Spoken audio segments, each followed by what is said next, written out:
Nachdem ich es geschafft habe, den Satan selbst zu besiegen, der mich wegen dem Juiced-Video holen wollte, lege ich mich direkt nochmal mit ihm an. Und daran seid nur ihr schuld, denn in den Kommentaren tauchte immer wieder ein Game auf. SRS aka Street Racing Syndicate. Dieses Game war mir bekannt, jedoch habe ich es nie selbst gespielt. Es erschien 2004 noch vor Underground 2 für die PlayStation 2, Xbox, Windows und dem GameCube. Entwickelt von Eutechnix, ganz komischer Name, rausgebracht von Namco und Codemasters. Auch für den Game Boy Advance erschien eine Fassung. Es war an Need for Speed Underground angelehnt, beschäftigte sich mit getunten Autos und Straßenrennen und sollte der Rivale von Underground 2 werden. Allerdings war Underground 2 einige Hausnummern zu groß, weshalb SRS in den Schatten geriet. Das Gameplay war genauso arcademäßig gestaltet wie Juiced, es gab Events zu bestreiten und sogar Cops. Es gab 50 lizenzierte Autos, was schon einiges mehr war, als was Underground 1 zu bieten hatte. Es gab auch ein Schadensmodell, welches die Performance des Wagens beeinträchtigen konnte. In meinen Augen ähnelte es aber auch wirklich mehr so einem Juiced als der Need for Speed Reihe. Aber jetzt kommen wir mal zu den wichtigen Dingen im Leben. Frauen. Wie auch in Juiced 2 gibt es in einigen Menüs posende Frauen. Okay, whatever, kenne ich schon. Ne, gibt's ja in Juiced auch, haben wir ja gesehen. Doch dann traf es mich wie ein Fußball in die Fresse beim Schulsport. Oh mein Gott, es gibt Dutzende Mädels und jede davon hat bis zu 3 Videos. Hä? Ich meine so, what the fuck? Hier ging's nicht mehr darum, der coolste und schnellste zu sein. Nein. Die oberste Priorität des Spielers lag wohl eher darin, alle diese sexy Videos freizuschalten. Oh Mann, ich meine, hatte SRS einen Vertrag mit den DSF Sportclips oder was?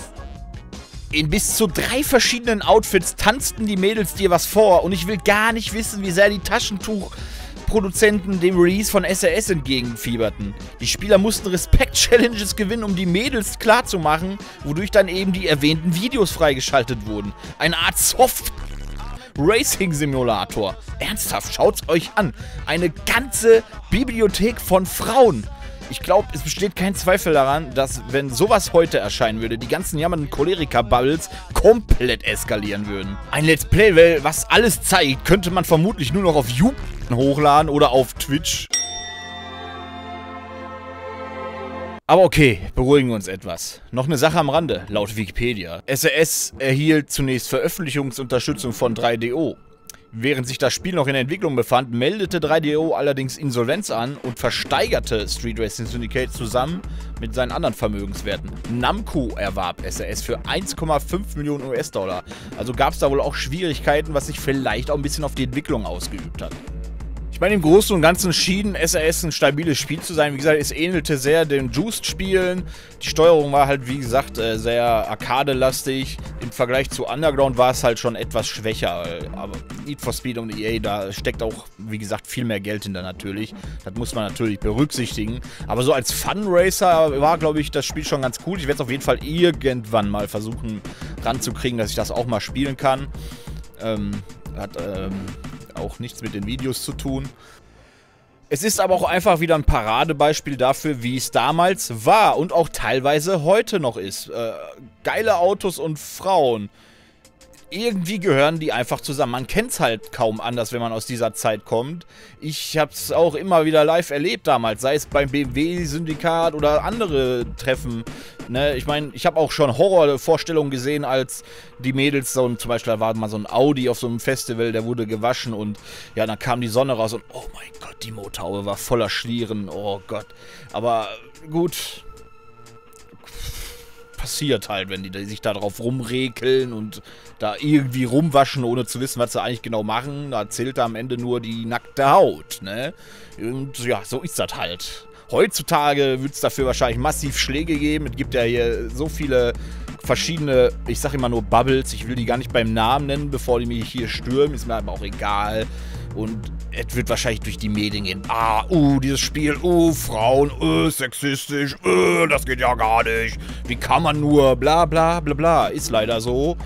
Und naja, die Frauen machen das ja aus freien Stücken. Und ich glaube, es gibt auch genauso viele Frauen da draußen, die sich das genauso gerne angucken wie ein Mann. Aber naja, lassen wir das mal lieber. Das ist so ein Thema, da rutscht man lieber nicht so weit rein.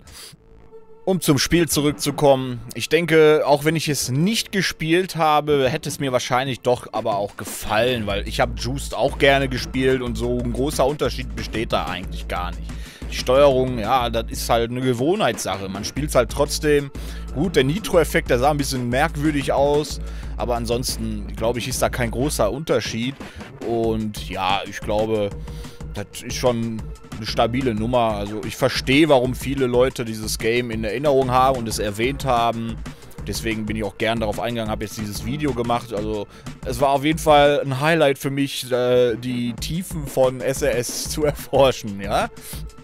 Einen direkten Nachfolger gab es ja nicht, was mich nicht wundert, da es ja schon bei der Entwicklung Probleme gab und ein Publisher pleite ging. Und ja, ich denke mal, es ist einfach untergegangen, weil, wie gesagt, später im Verlauf des Jahres kam Underground 2 und es war einfach bombastisch. Danach kam Most Wanted, dann war ja ganz vorbei, wie gesagt. Das waren zu große Kracher, die Konkurrenz wurde komplett vernichtet quasi von Need for Speed. Ja, damals hat Need for Speed es halt noch voll gebracht. Heutzutage denkt man sich nur, ja, Hilfe, bitte nicht. Habt ihr eigentlich schon abonniert? Wenn nicht, tut das lieber jetzt, sonst holt er euch. Es freut mich auf jeden Fall, dass ich so viele Leute mit diesen Videos momentan erreiche. So viel Nostalgie, so viele, die sich daran erinnern und auch ihre Storys erzählen. Wir sind alle zusammen Brothers and Sisters in Pain, weil wir ja nichts mehr von dem, was wir damals hatten, irgendwie bekommen. Zumindest nicht in dem Ausmaß, was Need for Speed zum Beispiel angeht. Aber naja. Vielleicht irgendwann. Einige Spiele stehen uns ja noch bevor, vielleicht lösen sie die ja ab. Wir kriegen so Crew Motorfest noch. Wir bekommen noch einen Test Drive, hoffe ich zumindest. Also da kommt ja irgendwie auch kaum Material, ne? Müssen wir mal abwarten, was die da machen. Und natürlich kann man immer wieder nur sagen, ja vielleicht kommt ja doch noch ein Remaster von den alten Need for Speeds. Natürlich gibt es da immer viel Diskussion über die Lizenzen und so weiter und so fort. Aber dazu sollten wir lieber mal ein extra Video machen, weil das ist halt schon sehr komplex, das Thema. Ja, und damit sind wir auch eigentlich schon wieder am Ende. Ich mache mich jetzt auf den Kampf Runde 2 mit Satan gefasst. Und ja, würde mich freuen, wenn ihr mir zur Unterstützung ein Like und ein Abo dalasst. Und natürlich fleißig in die Kommentare schreibt, habt ihr SRS gespielt? Wie habt ihr das damals empfunden? Aber wahrscheinlich ist euch das gar nicht irgendwie negativ aufgefallen. Damals war das halt nicht so, ne? Was die Frauen angeht. Schreibt das gerne mal in die Kommentare. Und könntet ihr euch vorstellen, davon Remastered zu bekommen? Also ich sag mal ganz klar nein. Ich glaube, dann wird mich an der Wand zerschellen heutzutage. Leider. Aber naja, dann bin ich raus an der Stelle. Danke fürs Zuschauen und auf Wiedersehen.